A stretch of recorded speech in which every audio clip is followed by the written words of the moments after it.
egameni lenkosi yethu umfeli wethu Jesu. Siyambonga kakhulu uNkulunkulu ukuthi akasiphelele ithuba namhlanje lokuba sishare izwi likaNkulunkulu esaqhubeka lapha ezinsukwini zokugcina. Ngithanda namhlanje kakhulu ukukhuthaza abazalwane ekutheni ukuthi isihloko sendaba yami njengasisho engifisa ukugcizelela kakhulu ukuthi abazalwane entumeleni yami engaphambilini ngingakhuluma ngothando. Ngithanda kulokhu kwanamhlanje ukuba ngikhulume ngendlela yokuthenga amafutha. Ngithanda sifunde izwi lenkosi, incwadi ejwayelekile wonke umuntu oseyazi ngekhanda, ngisho uhlanya cishe kuyenzeka ukuba luyayijwayele, luyayazi. Ngicela sifundeni yona incwadi kaMateyu, sisaqhubeka noMateyu. Mateyu 25 uverse 3. Njengentshumayelo ejwayelekile mhlambe ngeke ngiwafunde wonke amavesi kodwa ngizoqhubeka nendaba, kodwa wena ungayithatha uma usuyithatha uyifundela uwedwa lapha ekhaya uyihlanganisa ngendlela yakho. Uverse 3 ufundeka kanje uthi ngokuba asiyazi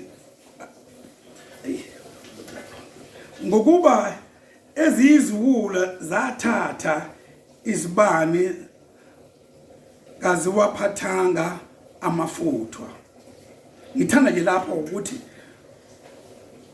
ngokuba eziziwula aziwaphathanga amafutha. Engifisa ukuveza kakhulu ebandleni likaNkulunkulu namhlanje ingozi esibhekene nayo. Sinengozi la ukuthi ibandla likaNkulunkulu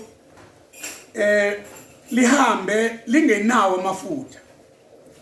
Uma ulandela kahle noma insimbi, kakhulu abasebenza ensimbini bayazi le ndaba.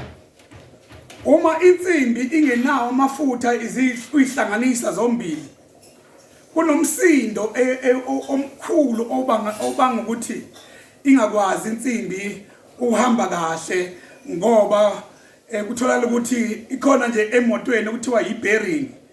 Uma kuphela igrease ingenawo amafutha kunomsindo. Namhlanje sisebandleni likaNkulunkulu ensukwini zokugcina. Ibandla linomsindo. Into ebanga umsindo ebandleni ukuthi ushoda amafutha.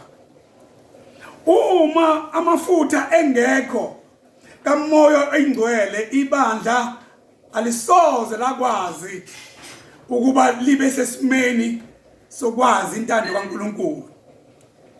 Lithi ke iBhayibheli lami ke njengendaba ngixoxa indaba ejwayelekile.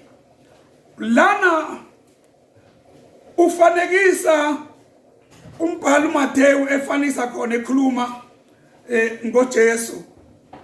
Ufanekisa abantu abayishumi. Uma efanekisa ngabantu abayishumi, ufanekisa ukuthi kulabo bantu abasihlanu bahlakaniphile, abayisihlanu baziwula. Kusho ukuthini ukuba isiwula na? Yilokho ukuba ube umzalwane ohamba angaziqapheli yena qobo lwakho, ongaziqapheli ukukhuluma, ongaziqapheli uphakathi kwabantu ukuthi omunye umuntu mhlawumbe ungamlimaza alimele kangakanani. Ungaziqapheli ukuthi wena njengomzalwane mhlambe ufanele ube kwi-holiness. Mhlambe ungaziqapheli kwakho kudalwa ukuthi amafutha awekho.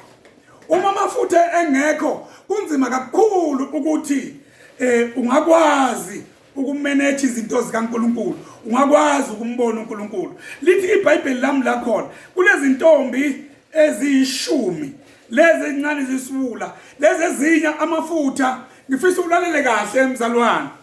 Kulezi ntombi eziyishumi zazimenywe zonke zifanelekile futhi.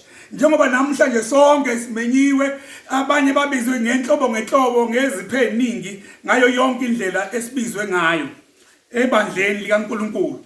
kodwa inkinga lapha efika ihluke khona ifika isale lapho ukuthi lezi zisihlanu zaqaphela ukuthi amafutha ziwaphathe ngoba zizowadinga esikhathini esilandelayo. Njengamanje ibandla kaNkulunkulu lizodinga kakhulu ukuthi umoya engcwele limsebenzise libe naye, ngoba umzalwane ongenayo umoya engcwele ngeke akwazi ukuphila kulezi insuku esibhekene nazo. Ensukwini ezizayo ezisazoba likhulu ngaphezulu kwalokho mhlawumbe esikucabangayo kulesi sikhathi esikusona. So ke ingozi yomzalwane ongaqaphela ukuthi udinga ukuthi amafutha waphathe. Indlela yokuphatha amafutha bazalwane, one, uma umzalwane onganaki ukulifunda udle izwi likaNkulunkulu awusoze waphumelela. Uma uzodla izwi likaNkulunkulu at the same time ube umzalwane okhululekile okwazi ukuvumela ngisho abanye even ngisho noma amanye amabandla ongakhonzi nalo. Umuntu ongenawo lamafutha bazalwane uzobonakala ngombalo ngoba lithi iBhayibheli othi mayifika umyeni esezohlunga esezoveza la kufanele ukuthi ke wonke umuntu aziveze manje phambi komyeni wakhe. Uthola ukuthi amafutha kanjani akawaphethe. Qaphela ukuba umzalwane ozohamba amafutha ungenawo, ozohamba isibani singe ungenaso.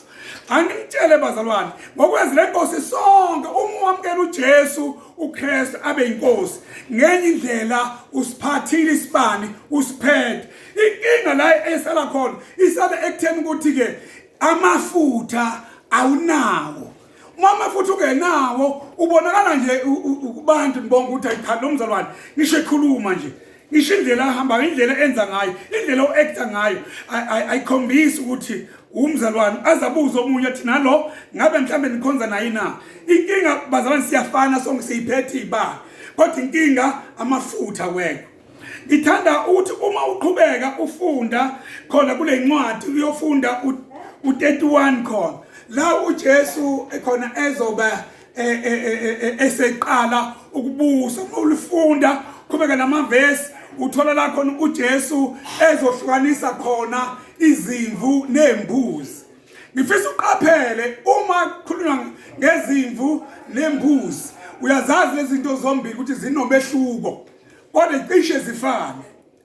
Yilento ekhona ukuthi njengabazalwane sibukeka sifana kodwa inkinga lapha ekhona ukhona oyimvu ukhona ngayona imvu oyimbuzi.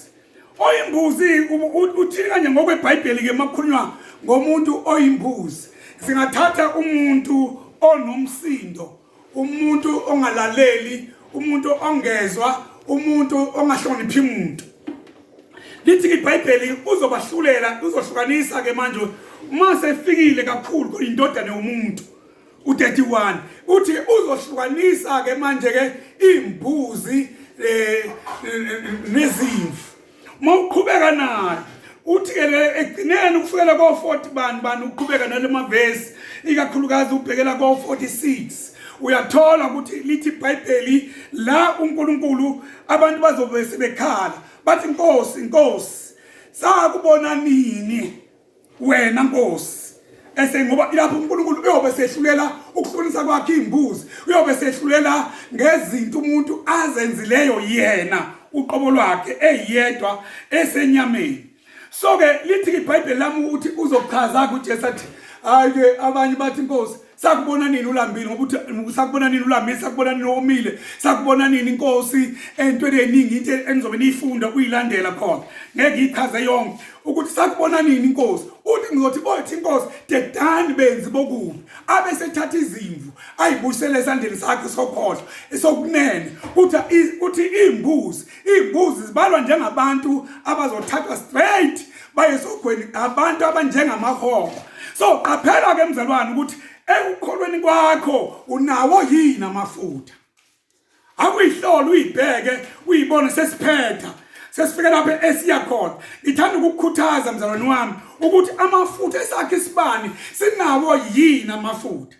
Kulezi insuku zokugcina njengoba ekhuluma lo mfanekiso uJesu ukuthi iyothi mayibuya, ngoba sikhuluma la uJesu ebuya khona manje. Uma uJesu ebuya la kuMateyu 25 uyothi mayengqongqoza efika elanda ibandla lakhe, wena obukulungele yini na? Ngabe ukulungele na? Ungenawo amafutha, ungenayo umoya ingcwele, khohlwa awusoze wambona uNkulunkulu uzohlungwa njengembuzi, ubuyele endaweni yembuzi ube umuntu olahlayo. Asithandaze baba wethu egameni lika Jesu. Siyazi uNkulunkulu uthando lwakho luyasiqhuba njalo, akekho umuntu omthanda ukuthi abhubhe, noyedwa umisela ukubhubha, kodwa bonke abantu bakho bamisela ukuthi uNkulunkulu wethu uJesu basindiswe. Siyakhuleka baba, abantwana bakho basezwe izwi lakho, babuyele ekusindisweni, babuyele ukuthi amafutha basithengisise isikhathi. Siyabonga ngoJesu Kristu Inkosi. Amen.